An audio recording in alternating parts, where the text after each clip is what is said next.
फिर से प्रदेश सरकार ने विधानसभा का जो शीतकालीन सत्र होना था उसके ऊपर इसमें काफी समय से असमंजस की स्थिति प्रदेश के अंदर बनी हुई थी, उसमें फैसला लिया है। एक और तो जहां पे कांग्रेस पार्टी के विधायक दल के नेता Shri Mukesh Agnihotri ji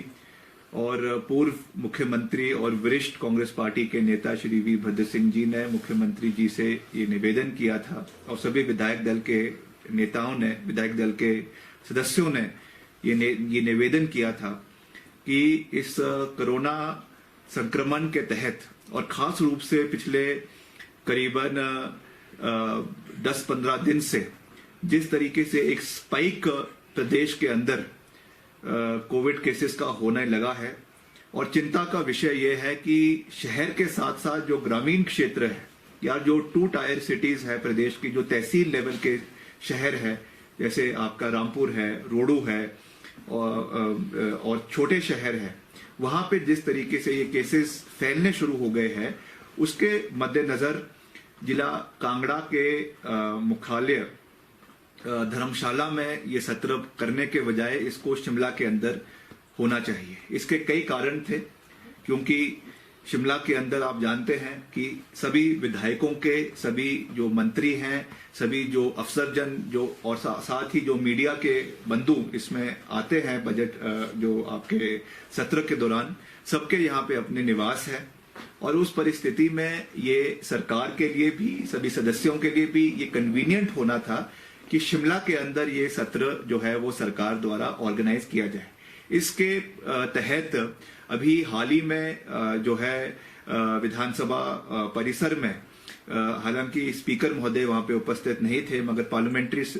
minister Shri Suresh Bhardwaj ji, leader of opposition और विधायक और कई इंडिपेंडेंट विधायक भी वहां पे उपस्थित थे। वहां पर भी ये विचार रखा गया और सभी विधायकों ने ये कहा, क्योंकि अभी जो परिस्थिति हमारे प्रदेश की है, आप इसको अगर आज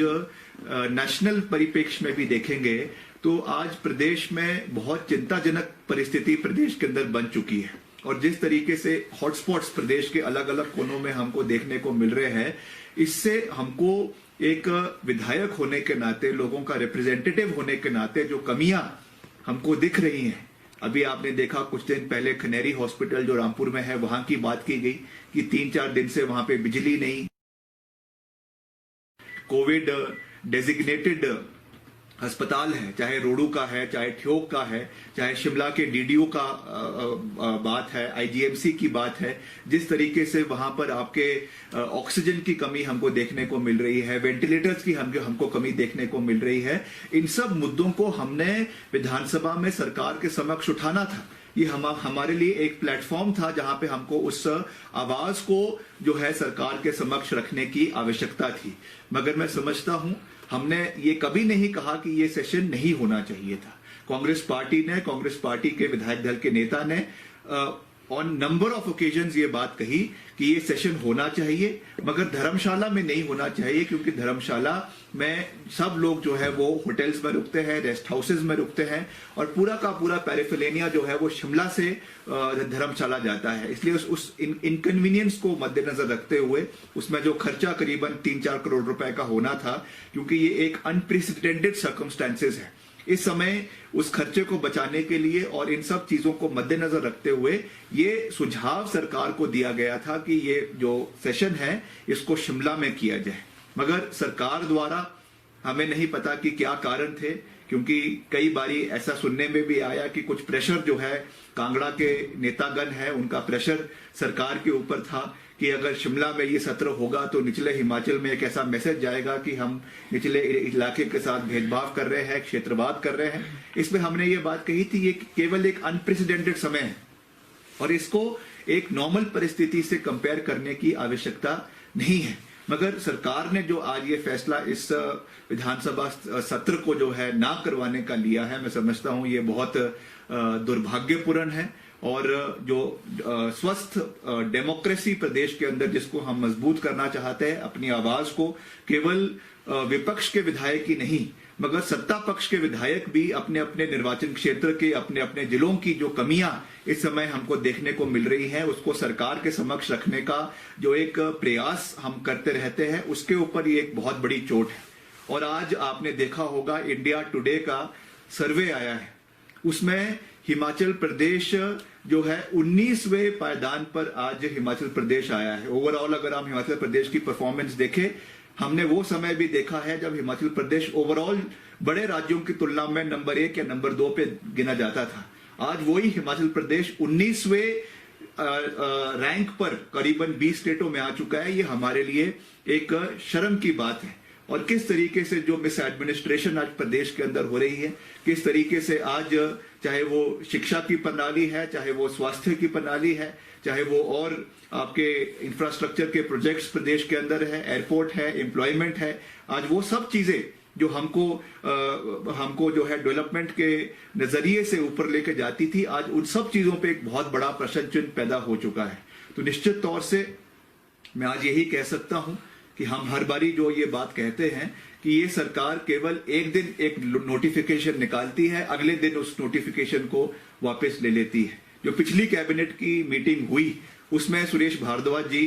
जब मीडिया को ब्रीफ कर रहे थे, उन्होंने कहा कि जो आपका सरकारी स्टाफ है वो जो है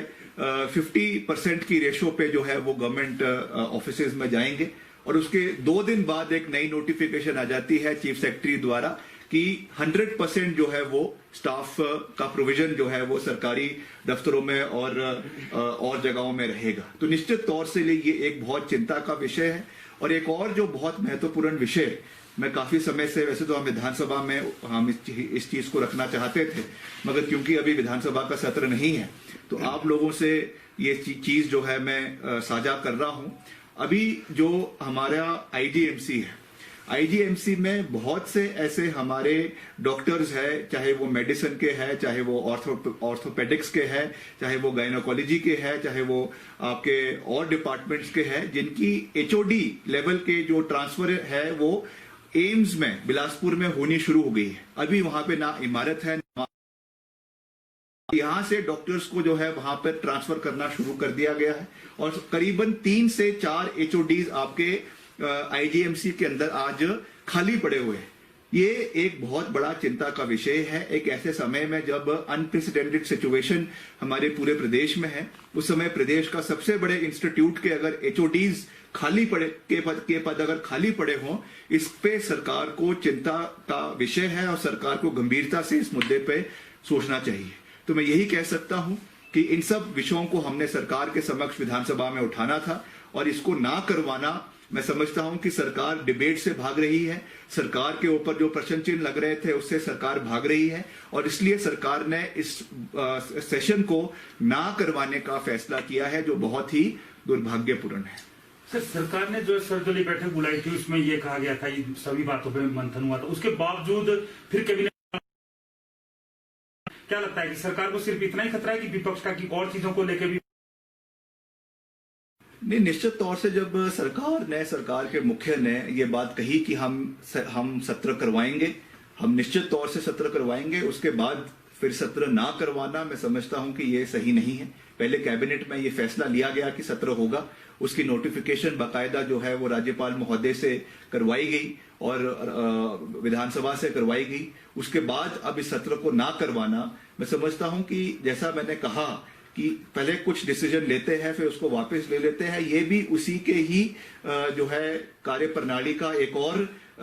जो है दिलचस्प मामला हमको देखने को मिला है। जिस तरीके से आपने अगर कोई फैसला लेना है तो आप 2 दिन की बजाय 5 दिन ले लीजिए, मगर सबसे बात कर फिर उस निर्णय पे आए। मगर सरकार जब इस तरीके के निर्णय लेती है, आज कोई निर्णय ले रही है, 2 दिन बाद उसको ही वापस पलट रही है, इससे जो मैं बारी बारी हम कहते हैं कि जो विश्वसनीयता एक सरकार की लोगों के बीच में होती है, वो चाहे कोई भी सरकार, मगर सरकार की विश्वसनीयता प्रदेश के लोगों के बीच में बनी रहनी चाहिए, तभी जनहित के मसले उठाए जा सकते हैं। इस तरीके के जो निर्णय लिए जा रहे हैं ये जनता के हित में नहीं है, प्रदेश के हित में नहीं है और सरकार के